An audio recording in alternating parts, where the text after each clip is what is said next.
인복이 있어요. 내가 예. 인복이. 아니, 인복이 있어. 너무 잘해. 너무 아니 잘해. 그 되게 잘생기시고 막 이래가지고 후보가 빛이 안 나네.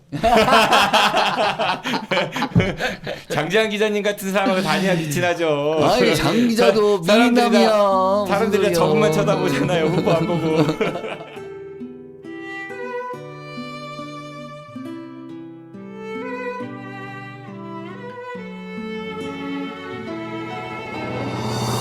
네, 안녕하세요. I'm 정진호 PD입니다. I'm 세든 14. 네, 오늘은 곧 다가오는 지방선거에 출마를 선언한 분들을 모시고 하는 가상 토론 시간이죠. 예, 깐부 토론 시간인데요.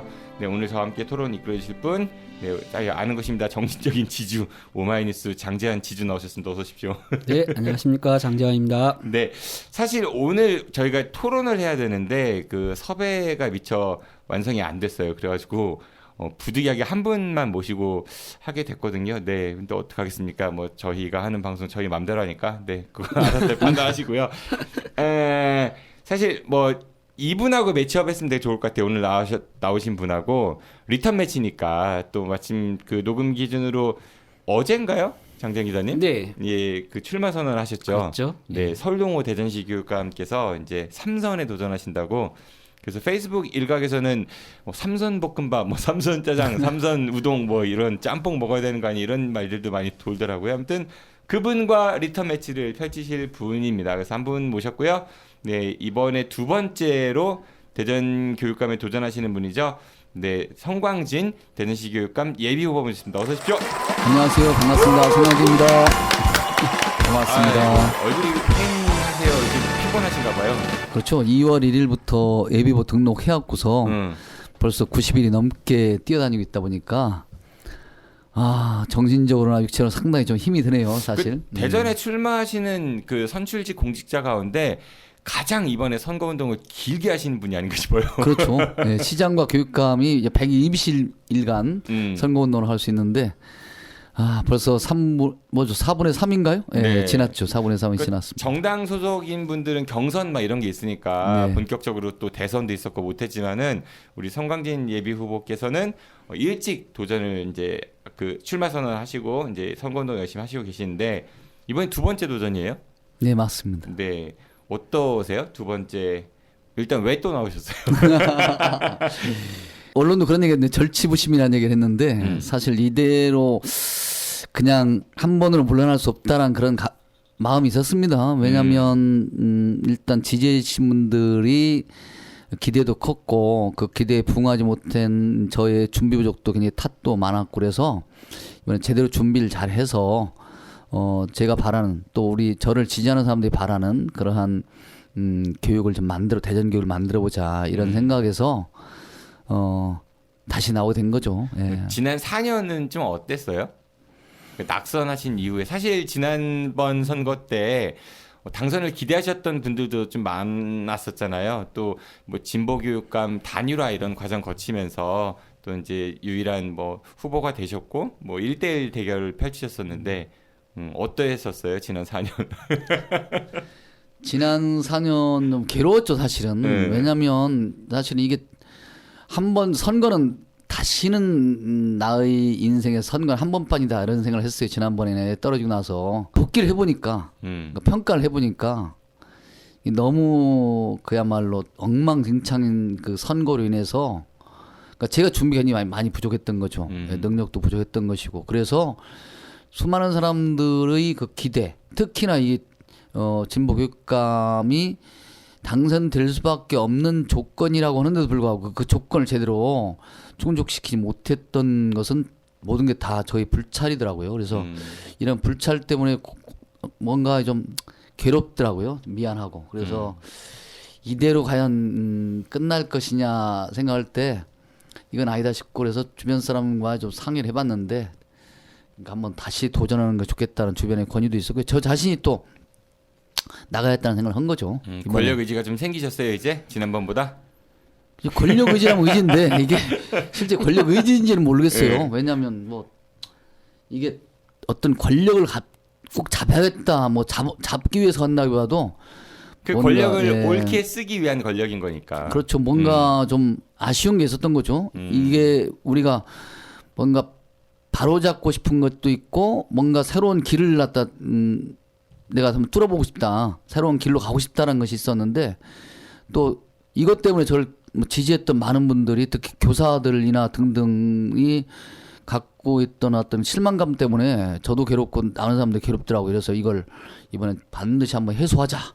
뭐 이런 생각으로 나온 거죠. 네, 지난번 선거랑 비교해 봤을 때 분위기가 좀 어떤 것 같아요? 운동하시면서요? 안 좋죠. 안 좋다는 이런. 얘기는 반응이 싸늘해요? 뭐 주변이? 아니 대통령 선거의 분위기가 음. 결국은 이제 지방선거에 큰 영향을 미칠 것 같습니다. 그래서 지금 제가 뭐 현장에서 느끼는 어떤 그 뭐랄까요? 체감하는 예, 그런 분위기. 게 있습니다. 분위기가 상당히 그 뭐랄까 진보 또는 뭐 새로운 길 이런 거에 대해서 뭔가 거부감이 많아요. 예, 그래서 지난번과 좀 다른 어떤 그러한 분위기 속에서 악전고투를 예, 하고 계시네요. 악전고투를 하고 있다 이렇게 볼 수 있겠고요. 음. 그런 속에서도 저는 희망이 있는 것은 그래도 지난번에 지지했던 상당수의 사람들이 그 지지를 갖다가 그대로 가겠다라고 하는 분들이 꽤 현장에서 많이 만나거든요. 그래서 좀 힘을 얻고 있습니다. 알겠습니다. 청취자분들 뭐 저희 방송 청취하시는 분들은 대부분 성광진 예비 후보를 아실 텐데요. 그래도 잘 모르시는 분들을 위해서 간단하게 제가 소개를 해드리면은 2015년부터 사단법인 대전교육연구소 소장을 역임하고 계시고요. 그리고 대전 참여자치 시민연대 공동의장 지내셨고 지역교육 격차 해소를 위한 대전 시민연대 상임대표도 역임을 하셨고요. 그리고 대전 장애인 교육연대 교육권연대 상임대표 네. 그리고 전교조 대전 지부장 출신이십니다. 대전의 대표적인 그 교육 활동가로 널리 알려져 계신 분입니다. 맞나요? 그래서 빠진 게 네. 제가 32년간 중등학교 교사로 평교사로 근무했다는 사실이 빠져 있네요. 4번 잘리셨죠? 네, 그리고 그 가운데 32년 가운데 6년은 이제 공백 기간이 있었고요. 그 공백 기간은 이제 4번의 이제 해직과 5번의 복직이 있었던 거죠. 그 왜 해직되셨어요? 근데 4번씩이나. 제가 그 웹툰도 하나 만들어서 했는데 사람들한테 이야기가 좀 쉽게 하기 위해서. 근데 예. 그런 거였죠. 웹툰 어디에 가면 볼 수 있어요? 인터넷 이렇게 성광진 웹툰집 예. 나와요? 네, 여러분 검색해 보시고요. 서만 작가가 만든 게 있습니다. 근데 어쨌든 그 당시에 우리가 80년대라는 것이 교육계가 워낙에 좀 뭐랄까 부조리와 비리가 많았던 시절이고요. 저는 그 중에서도 더 심한 사립학교에 근무했었는데 그렇게까지 좀 이렇게 어지러운지 몰랐어요. 그래서 들어가서 좀 옳은 말이라고 해야 되나요? 바른 말 좀 하는 그런 교사가 되고 말았는데 그러다 보니까 이제 여러 가지 찍히고 있었던 차에 또 전교조와 관련된 여러 가지 활동이 좀 제가 전교조 활동을 직접 하진 않았는데 왜냐하면 전교조와 그 당시 우리 해직된 2천여 명의 교사들이 있었고 그런 2천여 명의 교사들을 복직시켜야 한다는 그러한 활동을 좀 했고 교육 대개혁 그 복직과 동시에 90년대에는 좀 새롭게 교육을 개혁해야 한다는 그런 활동을 같이 함께 했습니다. 그런 것들이 이제 빌미가 되면서 결국은 4번의 이제 해직과 그러니까 사실은 원래 처음에 교사 임용되셨을 때만 해도 네. 나는 이렇게 해직돼야지 이런 생각 안 하셨던 거잖아요. 교직 생활을 하시면서 부조리가 눈에 밟히니까 교사로서 그걸 가장 싫어했어요. 특히 부모님들이라든가 또는 뭐 이건 그 당시 우리 70년대 학교란 게 보면 치맛바람, 촌지 뭐 이런 게 워낙에 뭐 횡행할 때니까 그래서 사실은 절대 촌지 안 맞는 교사가 되겠다.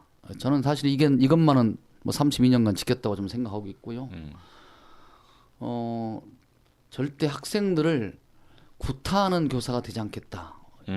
그렇게 생각해서 또 마지막으로 이제 학생을 절대로 성적으로 차별하지 않겠다.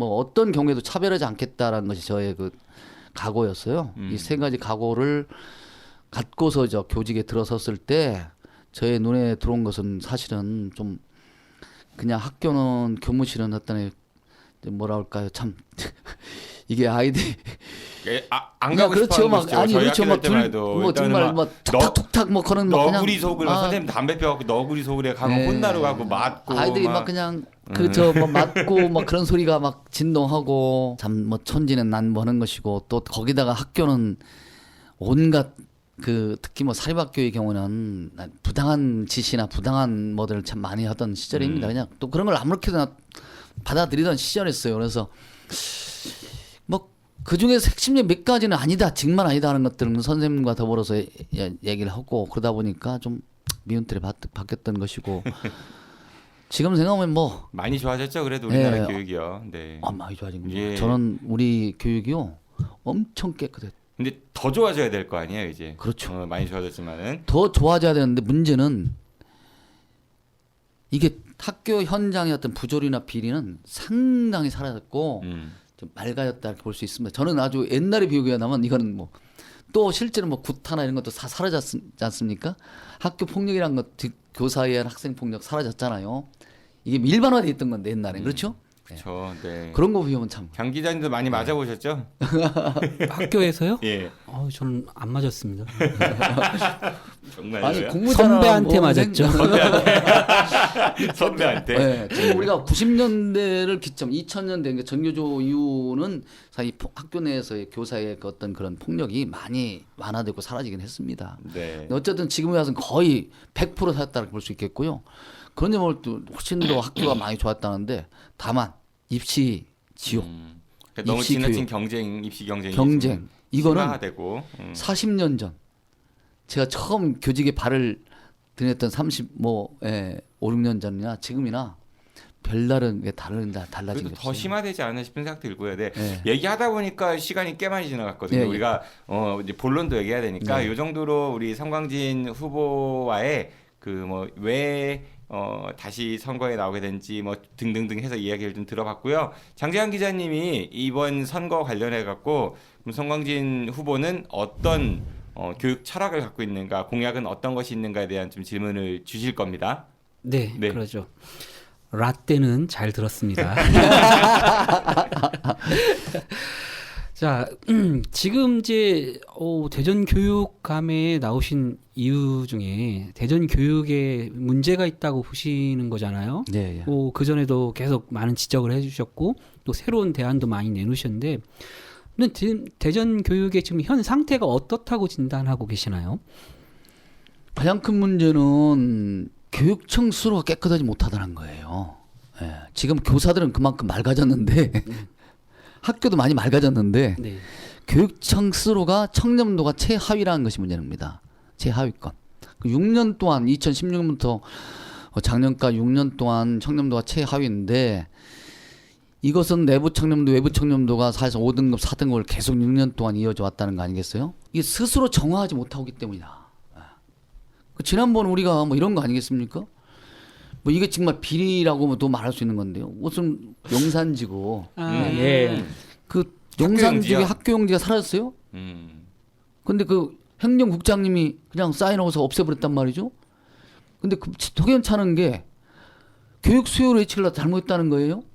교육 수요를 놨다 외치려 놨다 어떻게 했느냐.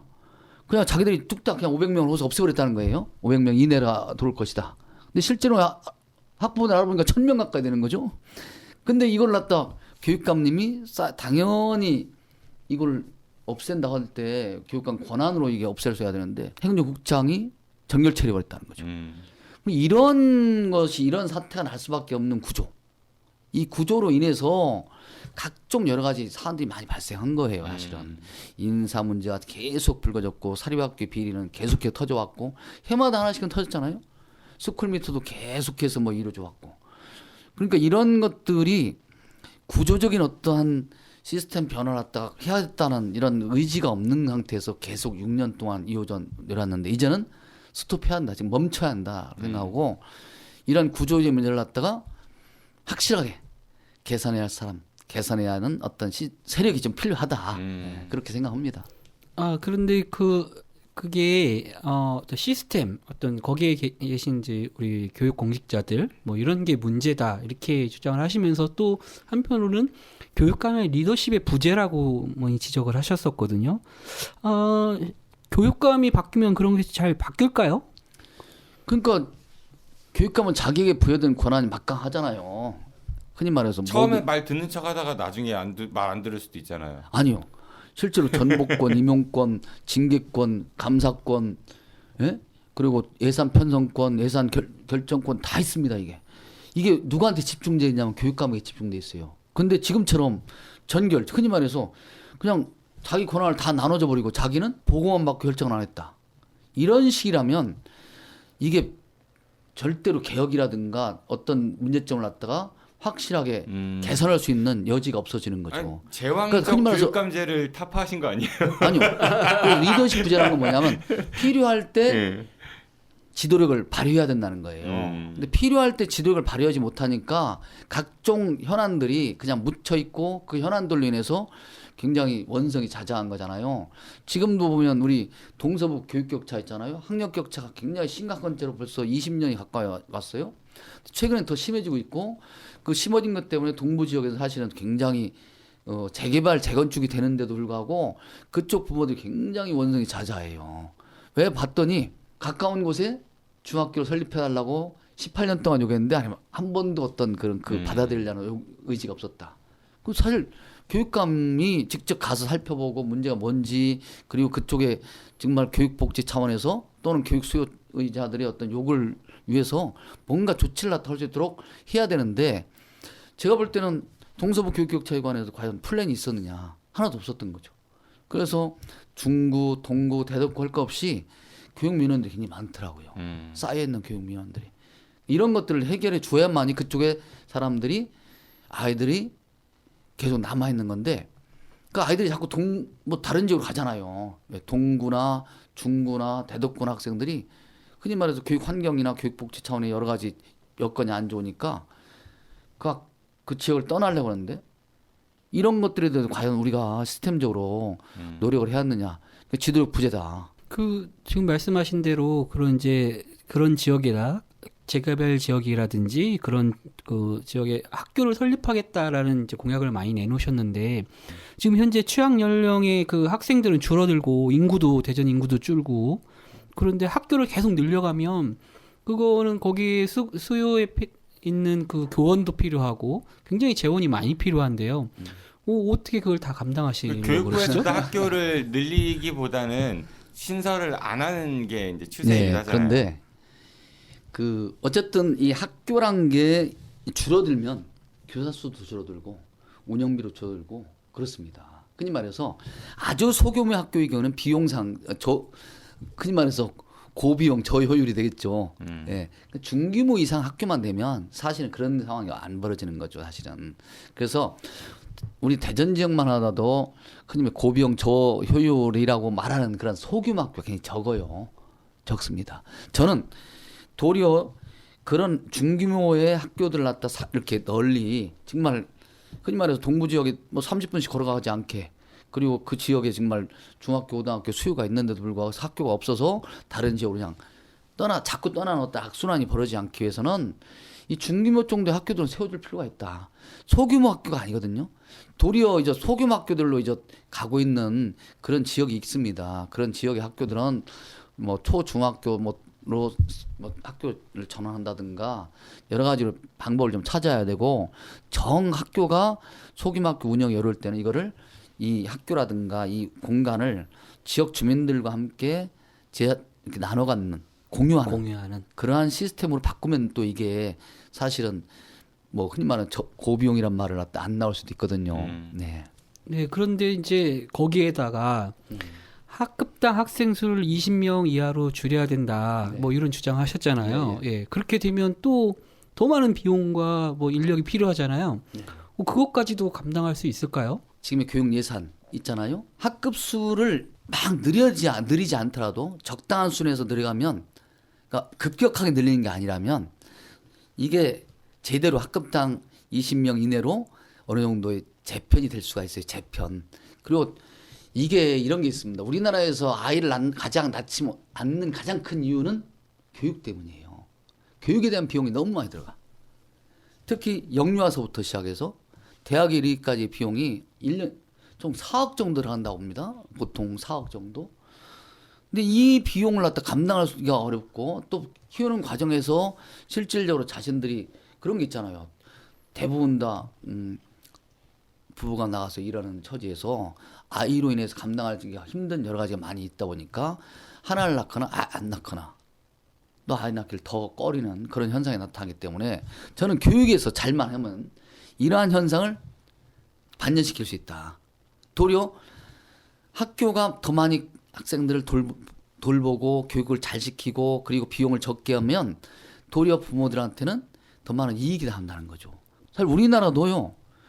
이 교육복지 차원에서의 투자를 강력하게 더 늘릴수록 아이를 낳고 싶은 거죠. 근데 지금 뭐 아까 말씀하셨지만은 이제 정권이 바뀝니다. 윤석열 대통령 당선인자가 이제 곧 아마 방송 나간 시점에는 이제 취임을 할 것 같은데요.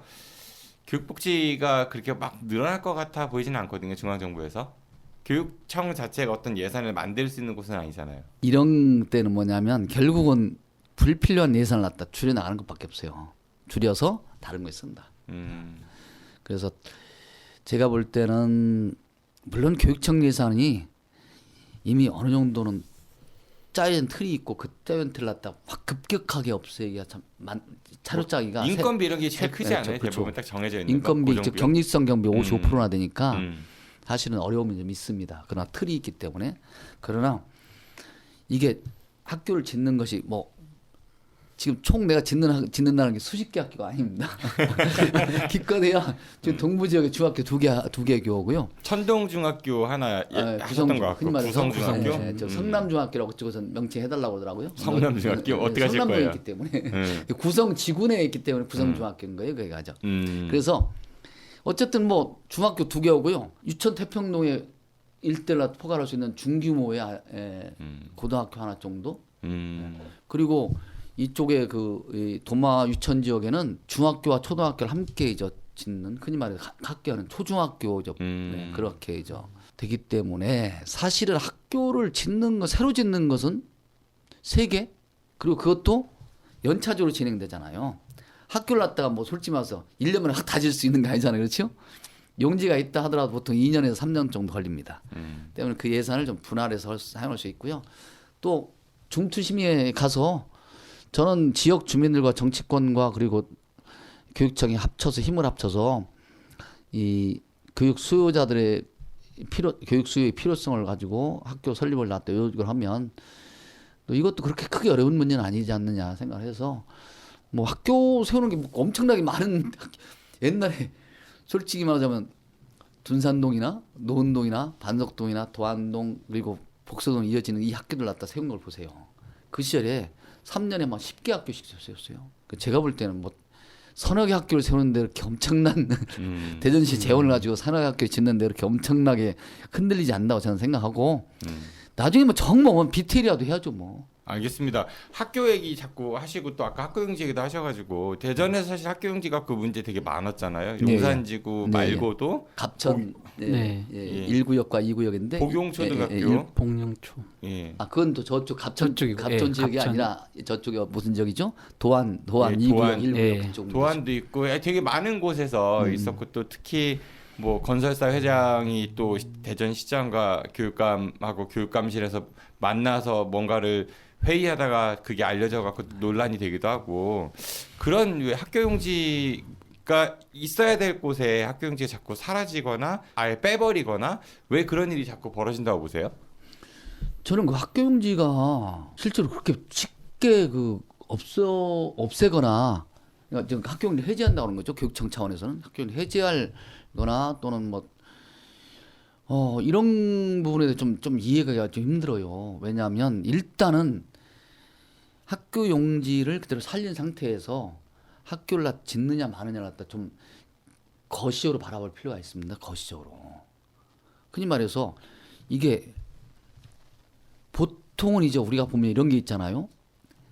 생각보다 교육 수요자들이 흔히 말해서 학령 인구가 많을 수도 있고 적을 수도 있는 차원이 있어요. 왜냐하면 어떤 경우에는 정말 우선순위에 따라서 다자녀 가구가 우선순위를 획득해갖고 분양받을 때 이런 것들을 감안하지 않고 평균적으로 오는 이제 그 해버린 거죠. 그렇게 했을 경우 되게 이제 필요가 없을 수 있다 이렇게 갖고 이제 없애는데 나중에 알고 보니까 그게 아니었던 거죠. 구체적으로 이 학령 인구를 정확하게 파악할 때까지 이걸 함부로 없애면 안 됩니다. 그러니까 아까 그 얘기는 그 파악하기 전에 없애버린 거예요. 용산초등학교는 그런데 반대로- 용산지구, 용산초등학교, 용산지구. 용산지구 참. 그런데 이제 아까 도안 얘기했잖아요. 도안도 그렇고 갑천 이해일은 지역도 그렇고. 왜 옆으로 갑천도. 또 옮겨가고 막 이랬잖아요. 예, 예. 그거 왜 자꾸 그러니까 학교지 갖고 왜 자꾸 그런 학교 일이 용지가 벌어지는 두 것 같아요? 개를 갖다 확보했는데 둘이 다 필요 없다. 하나는 없애고 하나는 남에서 하자. 근데 하나가 뭐에 걸렸냐면 바로 이그 농업법이 예, 그렇죠. 네. 이제 소유주들하고 뭐 토지 소유주들과 분쟁이 이렇게 걸려버린 거죠. 거기서 이제 뭐냐면 그걸 갖다가 해소하기 위해서 이제 교육청이 나서야 되느냐, 시가 나서야 되느냐, 법을 가지고서 법을 이용해 보자 그랬는데 이제 그거 갖고 이제 얘기가 된 그러니까 것이고. 꼭 왜 학교 용지를 갖고 이렇게 논란이 자꾸 되는지 그게 이제 궁금하다는 거거든요. 그러니까 제가 볼 때는 그러니까 건설사의 이익을 대변하기 위한 것인지 아니면 정말 학교 학생 수요 예측을 제대로 못해서 그런 것인지 거기는 정말 필요한 곳입니다. 정말 필요한 곳인데 그것을 수용하는 데 있어서 교육청이 이제 법률을 갖다가 이제 이용해서 당신들이 해봐라 할 수 있는 법이 있으니까 수용을 보다 쉽게 하기 위해서. 그런데 이제 그렇게 되다 보니까 이제 유착 관계로 의심하게 된 거죠. 그런 관계에서 이제 여러 가지로 문제가 발생했던 것이고, 사실 그 지역에 초등학교 수요가 두 군데 있었으면 두 군데를 사실 일단 이쪽 한 군데를 완전히 없애버렸잖아요. 해제시킬 것이 아니라 그대로 유보했어야 된다고 생각해요. 사실은 나중에 없애더라도. 그러니까 교육청에서는 일단 그 확보된 학교 용지는 지키고 있다가 나중에 한 판단해서 3년 정도는 지키고 있어야 학교를 돼요. 짓든 아니면은 뭐 다른 다른 용도로 용도로. 전환을 하든 그렇게 그렇죠. 해야 된다 뭐 왜냐면 이런 거기에 얘기신 그 거고. 아파트에 어떤 문화 또는 시설이라든가 또는 공원 용지라든가로 전용도 될 수 있는 거죠. 없애면요. 그럼 그 아파트 주민한테는 더 큰 또 혜택이 될 수도 있고요. 그렇습니다. 어쨌든 이 용지를 갖다 그대로 없앨 게 아니라 좀 시간을 두고서 없앴어야 되는데 보통 그렇게 하거든요. 근데 너무 쉽게 없애버렸어요. 이 두 개 중에서 하나 없앤 것도. 알겠습니다. 네, 장재희 이어가시죠. 예. 네. 아니 저도 할 말 있는데요. 말씀하십시오. 아니 저도 거기 학교가 필요하다는 건 예측할 수 있다는 얘기를. 그렇죠. 누구나 할 수 있다는 얘기를. 예, 누구나 다 예측할 수 있는 걸 갖다 그렇게. 근데 거기 교육청 계신 분만 그렇게 판단하신 것 같더라고요. 그러니까요. 네. 둘 중에 하나만 있으면 된다. 그 하나마저도 문제가 발생한 거 아니에요. 원래 그냥 둘 다 하거든가 이쪽이 발생하면 이쪽 해버리면 되는데. 그렇죠. 아니, 그래서 입주했는데 사람들이 없으면 또 학교 용지로 다른 걸 쓰면 되잖아요. 그렇죠. 네. 옳은 말입니다. 만약에 없애면 누가 이득을 보내요? 그 당연히 건설사만 시행사죠. 그 받겠죠. 시행사. 엄청난 일이. 그 정도로- 거기도 표 많아요. 아니 솔직히 말해서 입주민들한테는 솔직히 말해서 뭐 이렇게 좀 그런 아니 좋죠. 입주민들도 사실 엄청 좋은 거 아니겠습니까? 초등학교를 품은 아파트가 사실은 가치로 볼서는 훨씬 더 아파트 가치 좋죠. 높죠. 네. 그리고 어쨌든 초등학교가 있으면요, 그 공간 여유 공간이 있는 거예요. 그 아파트 안에. 예. 그게 사실 그렇게 아파트 안에 그런 여유 공간이 있어서 나중에 어떠한 경우에도 그 공간을 사용할 수 있는 여지가 생기는 거죠. 예. 네. 그 뭐 학교 얘기 네. 또 다른 걸로 한번 넘어가 보겠습니다. 대전이 인권 후진 교육적인 부분을 볼 때 인권 후진 도시다 이런 평가를 내리는 사람들이 많아요. 그래서 뭐 학생 인권 조례도 제정을 못했을 뿐만 아니라 각 학교에 있는 규칙을 조사해 보니 정말 옛날 50 시절처럼 그런 전근대적인 반인권적인 그런 규칙이 아직도 많이 남아있다. 이런 뭐 조사 결과가 나왔습니다. 뭐 두발을 아직도 규제한다든지 소지품 검사를 한다든지 심지어는 무슨 지금은 없어졌는지 모르겠지만 무슨 속옷 색깔을 규정하는 규칙이 그대로 남아있다든지 굉장히 그런 것들이 많았는데 그럼에도 불구하고 교육청에서 이런 거에 대해서 조사를 하거나 또 제대로 뭐 개정하라 이렇게 하지 않는 그런 상황이 있다는 얘기가 있거든요. 그래서 우리 성 후보님께서 이런 문제들에 대해서 어떻게 생각하시고 또 교육청에서는 어떻게 해야 또 이런 문화들을 좀 바꿔갈 수 있을 것인지 좀 그런 생각이 있으시면 좀 얘기해 주시죠. 저는 이게 우리 학교 문화 자체가 좀 바뀌어야 한다고 생각해요. 학교 문화가. 그래서 좀 학교는 좀 학생 중심 사고가 필요한 때다. 지금 시대가.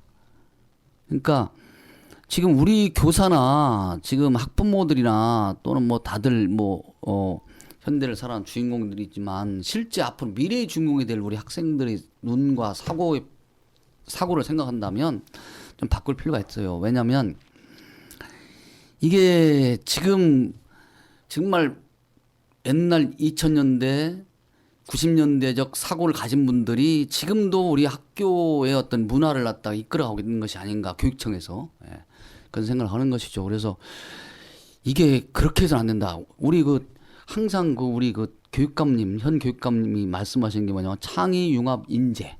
네, 그렇죠. 그리고 항상 말씀하시는 것이 무슨 뭡니까? 인공지능 4차 산업혁명 맨날 얘기하면서 여기에 이 인공지능이니 4차 산업혁명에 뭐랄까 적응할 수 있는 창의적 인간을 갖다 만들어야 한다. 맨날 이러시는데 근데 문제는 말이죠. 그런 창의 융합형 인재라고 하고 창의적 사고를 갖다 하고 그러려면 과연 지금 그러한 시스템에서 그렇게 나올 수 있나. 예. 저는 그래서 좀 아이들이 좀 자유롭게 좀 풀어놓을 필요가 있다. 좀 더 옛날보다. 그 자유란 것이 뭐냐면 사고의 자유를 갖다 좀 더 풀어줘야 한다.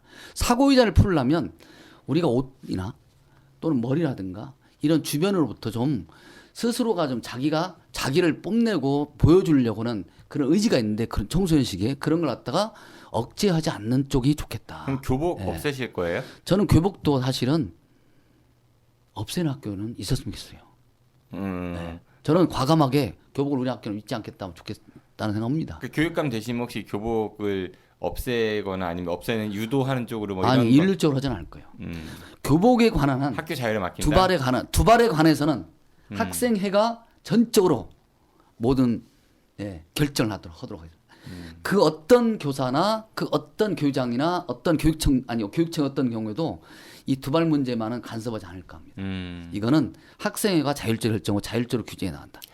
그리고 교복은 좀 다른 문제입니다. 이건 왜냐하면 경제적 문제가 있는데 이거를 교육청이 책임지고 있어요. 현재 교복 문제를. 그렇지 않습니까? 교복을 갖다 무상교복 아니에요. 그래서 교복을 갖다가 실제로 저는 좀 지금처럼 굉장히 복잡하게 읽나 봐도 어떤 좀 자켓 정도로 자켓 몇 가지만 통일하고 나머지 대학에서 꽈티 이런 거 학교티 잠바 좀 그럴 수 있는 거 아니겠습니까?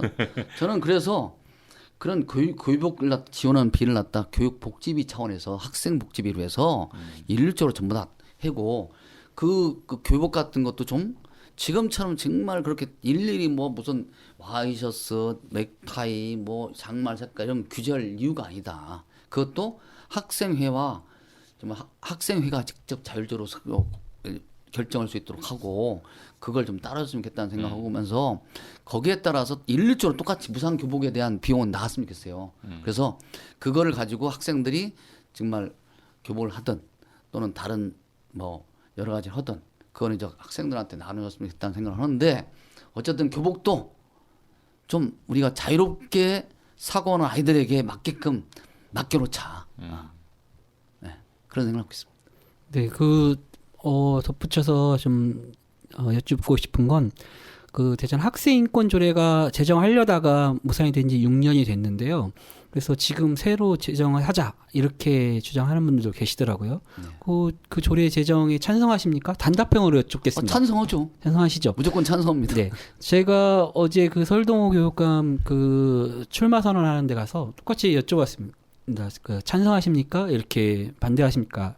원래 반대하신다고 6년 전에 얘기를 하셨었고 지금도 똑같은 생각이냐고 여쭤봤더니 정확히 답변을 안 하시는데 제가 듣는 얘기로는 어떤 얘기를 하시냐면 선생님이 학생들한테 너 머리 좀 깎아라 이렇게 얘기했을 때 싫어요 얘기하고 이렇게 하면은 이게 조례나 법에 따라서 인권 침해가 된다. 이렇게 돼서 교육 현장이 되겠느냐. 그래서 그런 교사들이 학생들한테 교육을 할 수 있을 게 제정이 돼야 된다. 이게 찬성이신지 반대인지 잘 모르겠는데 반성이신지? 이렇게 얘기를 하셨거든요. 그래서 제가 좀 모호하긴 한데 이걸 그래서 다시 한번 여쭙는 거예요. 찬성하십니까? 이렇게 여쭙고 과연 그런 일들이 그 제정이 되면 그런 일들이 일어날까요? 동성애가 조장된다든지 뭐. 지금 뭐 이게 학생인권 조례가 이미 제정돼서 운영된 지역이 있잖아요. 그렇죠? 전북이나 그렇죠. 서울 같은 여러 가지 지역에서 충남에도 제정되어 있습니다. 예. 우려됐던 일이 뭐 전혀 나타나지 않고 있어요. 충남에 동성애가 늘었다 이런 통계는 없죠. 선생님을 막 고발했다 이런 일이 없죠. 예, 예. 우리가 학교에서 학생을 존중하고 배려한다고 늘 얘기합니다. 교사들도 얘기하고 교육청도 얘기하고 다 그러죠. 근데 진정으로 과연 존중하고 배려하고 있느냐. 예. 그 존중의 배려, 존중과 배려하고 있다는 증거를 학생인권 조례를 보여주고 싶은 거예요. 사실은. 예. 정말 애들은 우리가 존중하고 배려하고 있어. 그럼 말로만 하면 됩니까? 말로는 우리도 항상 얘기합니다. 저도 옛날 나는 학생들 존중 배려해. 우리 학급 애들 내가 지금 다니면서 얼마나 존중하고 배려하는데 말로만 배려하고 존중하면 됩니까? 그걸 보여줘야죠. 그러니까 실질적으로도 그렇지만 상징적인 의미도 있다. 상징적인 이것이 하나의 존중과 배려하고 있다는 하나의 증거예요. 증거. 그리고 그건 아이들이 느낄 겁니다. 우리가 그만큼 존중받고 있어. 배려받고 있어. 말로만이 아니라. 그렇기 때문에 존중과 배려받는다는 우리가 그렇잖아요. 가족, 아들, 자식들도요. 존중과 배려를 받고 자란 자식과 그냥 냉대받고 정말 그런 다르잖아요. 그렇죠? 어느 쪽이 더 성장을 잘하겠습니까? 존중과 배려 속에 자라야만이 이게 더 잘 성장할 수 있는 거 아니겠습니까? 저는 그렇다고 봐요.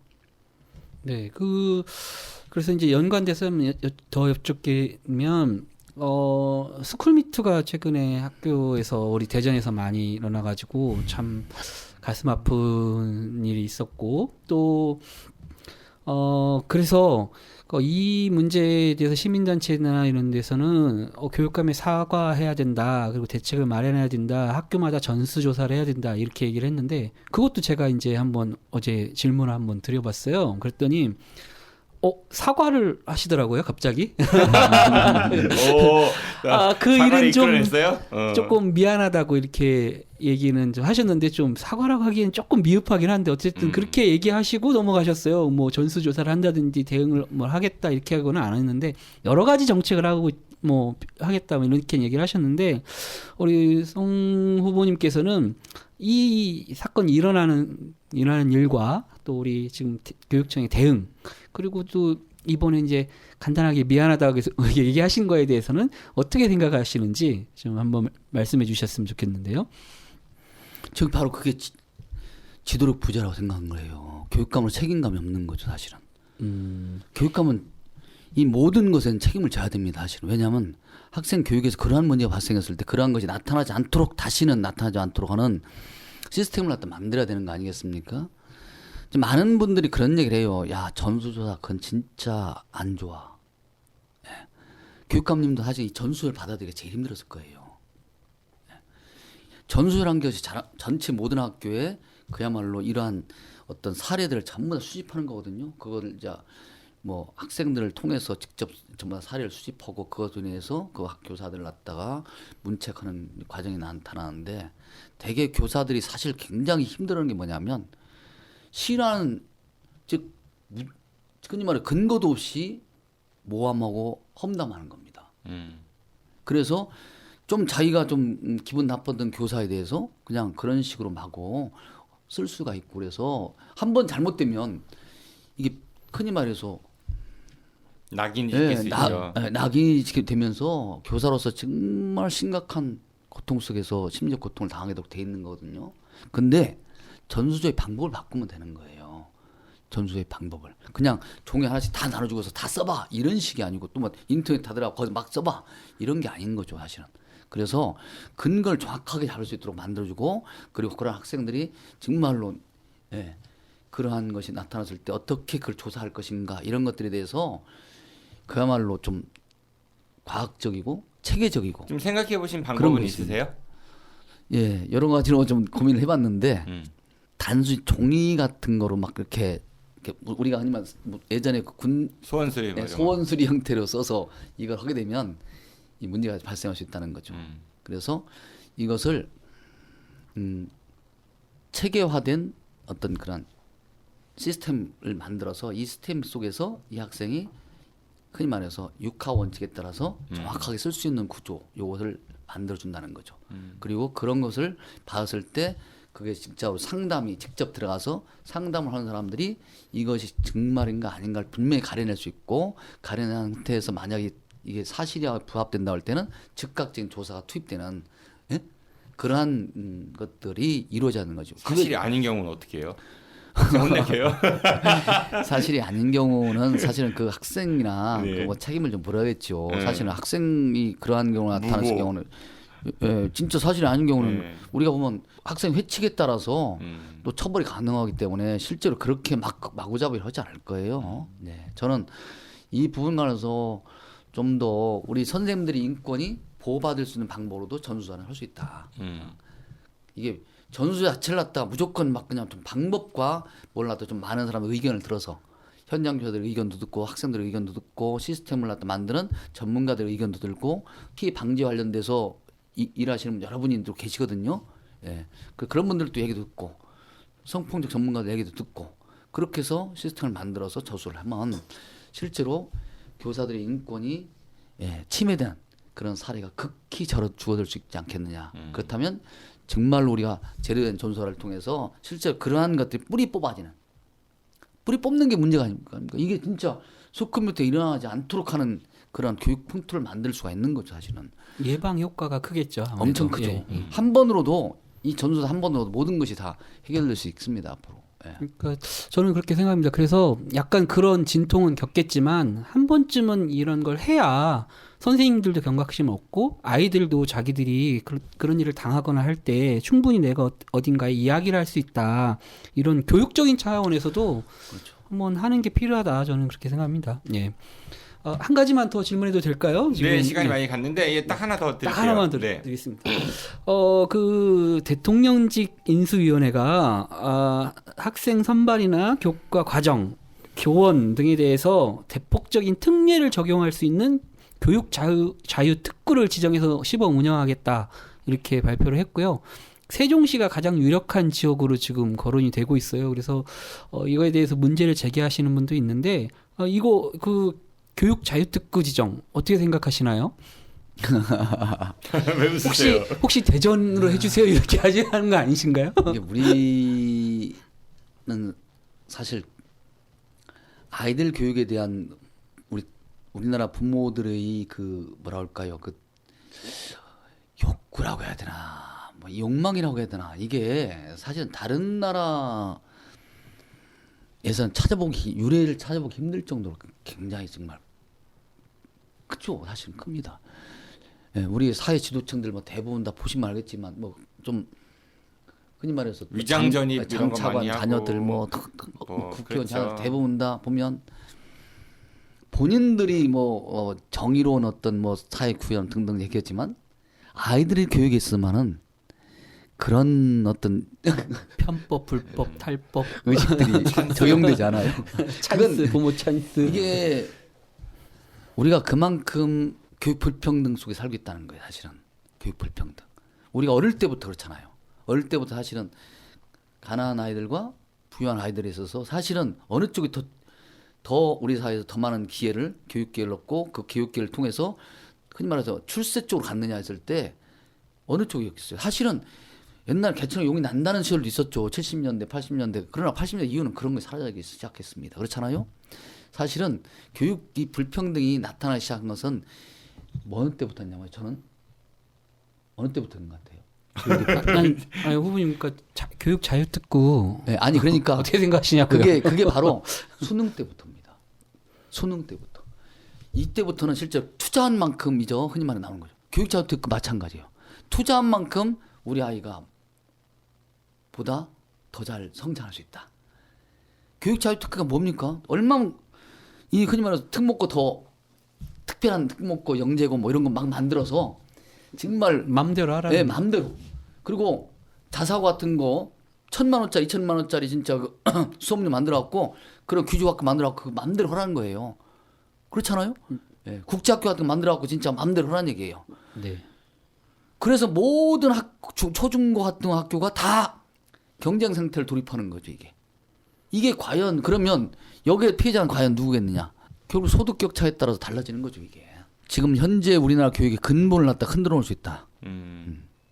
그러면 시범 운영 지역이든 확대든 만약에 교육감이 되시면은 거부할 거예요? 저는 거부할 겁니다. 대전 시민들이 원해도요? 아마 대전 시민들이 극히 일부는 원할 거예요. 원하는 사람 많을걸요? 많을 거라고요? 예, 우리가 다들 정의로운 척해도 자녀 문제에서만큼은 그렇다라는 이야기를 하셨잖아요. 그게 부모 마음이고, 그러니까 사실은 그게 그렇기 때문에 어느 정도 용인이 되고. 그러니까 나는 특권 교육을 받아야겠다. 그러면 더 좋겠다라는 생각을 내 자녀는 내 자녀 그런 그 아까 욕망이라고 표현했지만은 사실 욕망이 맞죠. 근데 또 약간 순화하자면 기대, 바람 뭐 이런 것들이 뭐 어떻게 보면 자연스러운 현상 같아요. 예, 그만큼 살기 힘들고 뻑뻑하니까 이런 삶을 나같이 살지 말았으면 좋겠고 그러기 위한 그 과정이 사다리가 기왕이면 조금 더 좋은 이름이 있는 그런 대학에 진학하는 거고 이런 것들이기 때문에. 어쩔 수 없는 사회적 구조 문제가 아닌가 싶어가지고 결국은 이게 그런 거잖아요. 모든 사람이 똑같은 다 기회를 갖다가 그러니까 줄 수는 없으니까 특정한 사람한테 특별한 기회를 더 주자라는 얘기 아닙니까? 그렇죠. 네.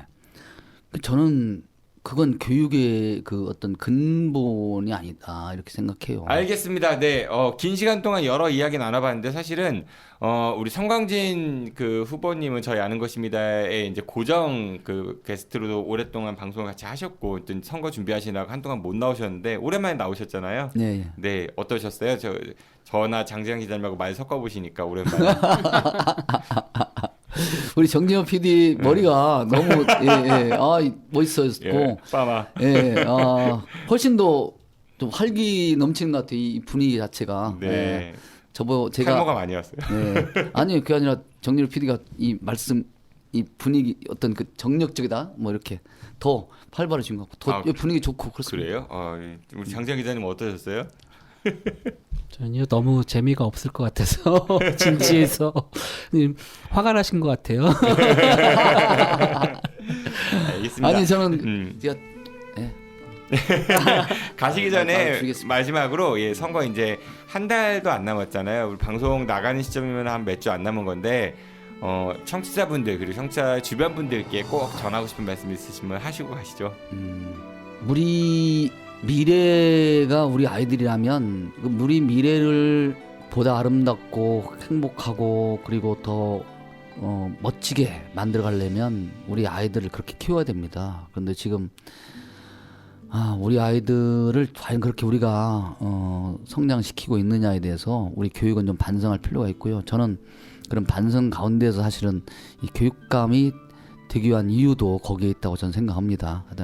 열심히 해서 반드시 교육감이 돼서 우리 교육의 모순을 조금이라도 줄여나가는데 또 우리 선생님들이 학교에서 가르치는데 좀이라도 좀 어려움이 없도록 또 우리 아이들은 좀이라도 행복할 수 있도록 그렇게 해나가도록 하겠습니다. 도와주십시오. 네, 고맙습니다. 긴 시간 동안 고생 많이 하셨고요. 네, 4년 만에 재도전이신데, 네, 뭐 원하시는 성과, 거두시는 모습을 멀리서 지켜볼 수 있으면 좋겠습니다. 네, 오늘 긴 시간 고생 많으셨습니다. 안녕히 가십시오. 네, 감사합니다. 네, 장재현 기자님도 고생 많으셨습니다. 안녕히 가십시오. 네, 감사합니다. 네, 저도 이만 물러가겠습니다. 지금까지 진행의 정진호였습니다. 청취해서 고맙습니다. 안녕히 계십시오. I'll be back.